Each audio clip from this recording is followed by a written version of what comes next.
Beritakanlah firman, siap sedialah baik atau tidak baik waktunya. Shalom, puji Tuhan. Saya percaya kita semua ada dalam berkat dan perlindungan Tuhan.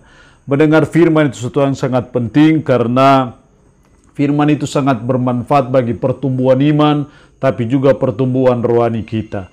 Mari kita berdoa. Kami bersyukur kepadamu ya Allah untuk waktu dan kesempatan yang Tuhan beri, di mana kami akan mendengarkan sebagian dari firman-Mu. Roh-Mu yang kudus, tolonglah kami, urapilah dan berkatilah kami dengan kebenaran firman-Mu di hari ini.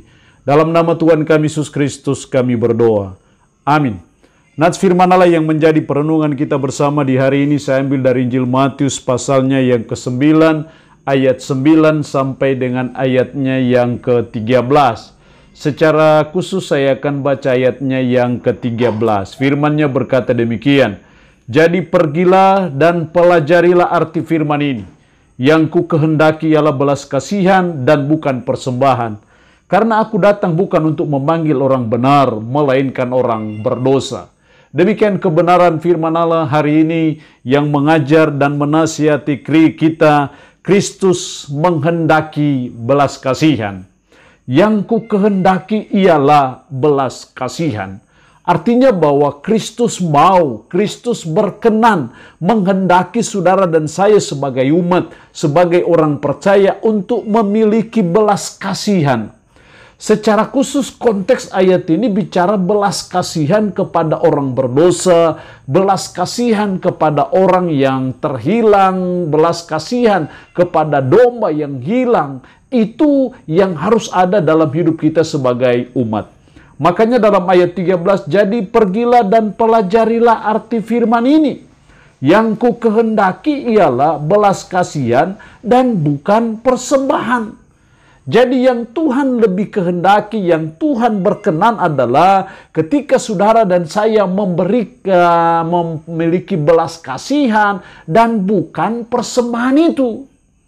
Jadi tidak ada artinya persembahan itu tanpa ada belas kasihan kepada sesama kita, kepada orang-orang berdosa, orang-orang yang terlantar, yang ibarat anak ayam kehilangan induknya. Kita perlu berbelas kasihan kepada orang-orang seperti itu.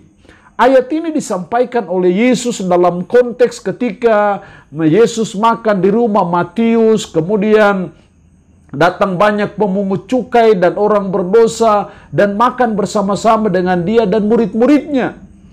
Kemudian orang Farisi melihat hal itu, berkatalah mereka kepada murid-murid Yesus, "Mengapa gurumu makan bersama-sama dengan pemungut cukai dan orang berdosa?" Disinilah kita melihat bagaimana orang-orang Farisi tidak memiliki belas kasihan kepada orang-orang berdosa, kepada para pemungut-pemungut cukai. Makanya mereka tidak senang kalau Yesus makan bersama dengan mereka. Dalam konteks itulah Yesus memberitahu yang ku kehendaki ialah belas kasihan dan bukan persembahan. Setidaknya ada dua alasan penting kenapa Kristus menghendaki belas kasihan. Yang pertama, dalam ayat 9, setelah Yesus pergi dari situ, ia melihat seorang yang bernama Matius duduk di rumah cukai.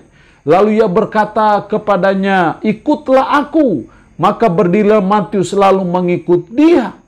Di sini kita melihat bahwa karena belas kasihanlah yang memungkinkan orang berdosa jadi pengikut Yesus. Sama seperti Matius yang notabene-nya adalah pemungut cukai yang menurut khalayak ramai pada waktu itu adalah orang berdosa. Tetapi justru menjadi pengikut Yesus. Lalu berkata kepadanya, "Ikutlah aku." Maka berdirilah Matius lalu mengikut dia. Jadi ini adalah alasan penting yang pertama kenapa Kristus menghendaki belas kasihan. Karena belas kasihanlah yang memungkinkan orang berdosa jadi pengikut Kristus.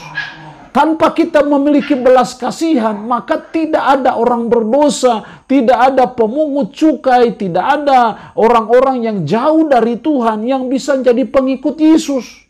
Karena itu belas kasihan kepada orang berdosa, kepada orang yang terhilang itu sangat penting. Yang harus ada dalam hidup kita sebagai umat, sebagai orang percaya.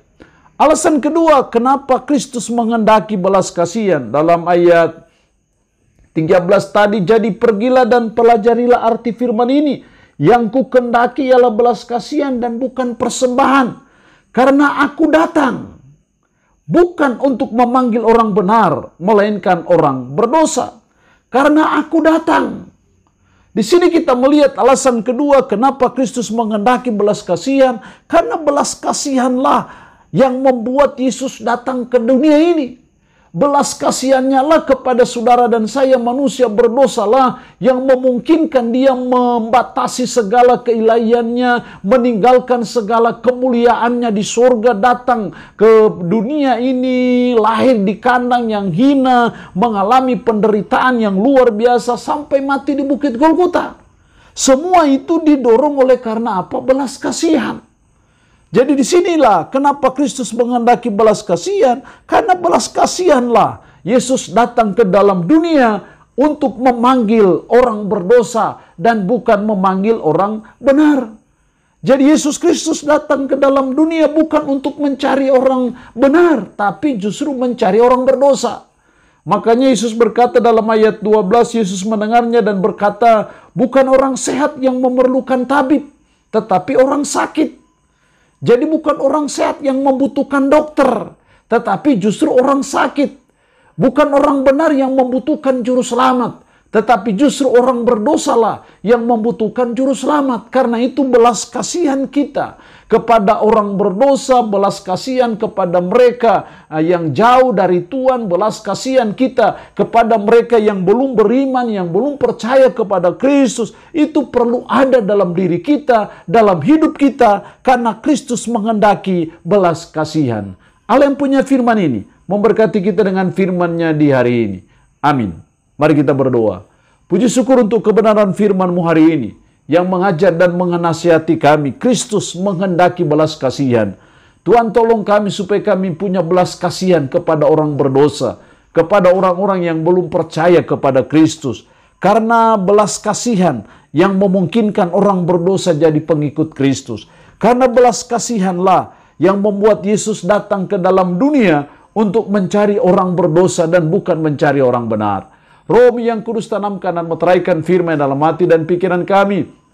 Dan sanggupkanlah kami untuk bisa memperlakukan firman ini dalam hidup kami sehari-hari.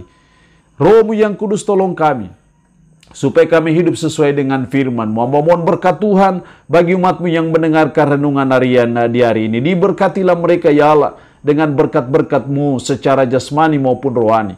Yang sakit dalam nama Yesus, Tuhan jamah, Tuhan sembuhkan dari sakit penyakit yang diderita. Terpujilah nama-Mu Tuhan. Dalam nama Tuhan Yesus Kristus kami berdoa. Amin. Shalom. Tuhan Yesus memberkati kita dengan firman-Nya di hari ini.